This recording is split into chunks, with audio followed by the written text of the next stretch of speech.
اسلام سے پہلے کا دور عورت کے لیے ظلم، تاریکی اور ذلت کا دور تھا۔ عورت کو حقیر سمجھا جاتا تھا۔ وہ کسی مال کی طرح بیچی اور خریدی جاتی تھی۔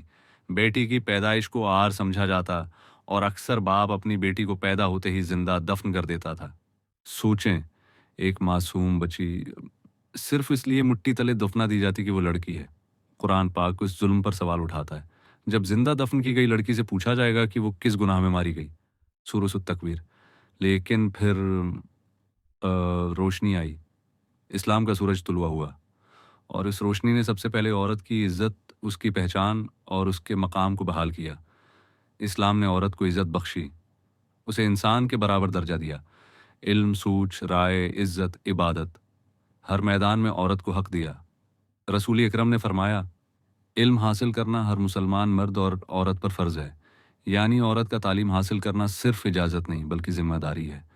عورت کو صرف تعلیم ہی نہیں بلکہ عزت، تحفظ، معاشی حقوق اور روحانی مقام بھی دیا گیا۔ جب عورت بیٹی کے روپ میں ہے تو وہ باپ کے لیے رحمت ہے۔ نبی نے فرمایا، جس کسی کی 3 بیٹیاں ہوں یا 2 بیٹیاں ہوں اور وہ ان کی اچھی پرورش کرے، انہیں عزت دے، ان کی ضروریات پوری کرے تو وہ اس کے لیے دوزخ سے بچاؤ کا ذریعہ بنے گی۔ یعنی بیٹی وہ دروازہ ہے جس سے گزر کر باپ جنت تک پہنچ سکتا ہے۔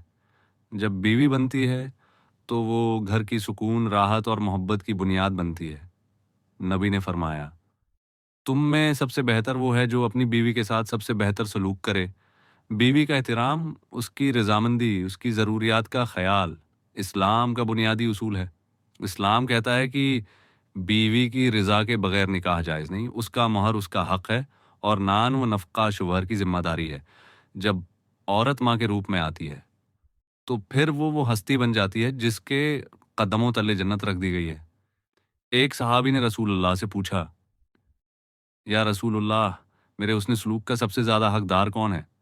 آپ نے فرمایا، تمہاری ماں، پھر فرمایا تمہاری ماں، پھر تیسری بار فرمایا تمہاری ماں، چوتھی بار فرمایا تمہارا باپ۔ سوچیں، 3 بار ماں اور 1 بار باپ، یہ ماں کی عظمت ہے جو صرف اسلام نے دنیا کو سمجھائی۔ اسلام نے عورت کو وراثت میں بھی حقدار بنایا۔ قرآن کہتا ہے، مردوں کا بھی حصہ ہے اس مال میں جو والدین اور قریبی رشتہ دار چھوڑ جائیں، اور عورتوں کا بھی حصہ ہے۔ یعنی عورت کو مال و دولت میں بھی مکمل حق حاصل ہے۔ وہ کسی کی جاگیر نہیں بلکہ خود مختار ہستی ہے۔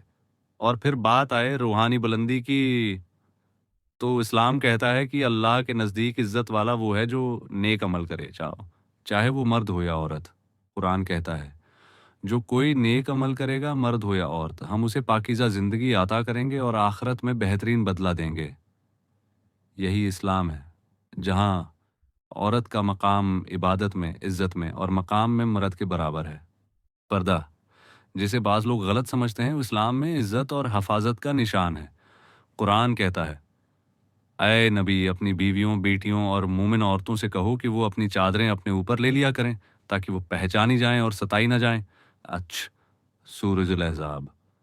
یہ ہدایت عورت کو دبانے کے لیے نہیں بلکہ اسے محفوظ کرنے، عزت دینے اور فتنوں سے بچانے کے لیے ہے۔ اسلام میں عورت کوئی بوجھ نہیں، کوئی غلام نہیں، کوئی چیز نہیں، بلکہ وہ ایک مکمل انسان ہے، ایک رحمت، ایک نعمت، ایک عزت دار، خود مختار اور روحانی طور پر بلند ہستی ہے۔ وہ جب بیٹی ہوتی ہے تو جنت کا راستہ کھولتی ہے، جب بیوی بنتی ہے تو شوہر کے دل کو سکون دیتی ہے، اور جب ماں بنتی ہے تو اس کے قدموں کے نیچے جنت رکھتی جاتی ہے۔ یہی ہے اسلام میں عورت کا مقام۔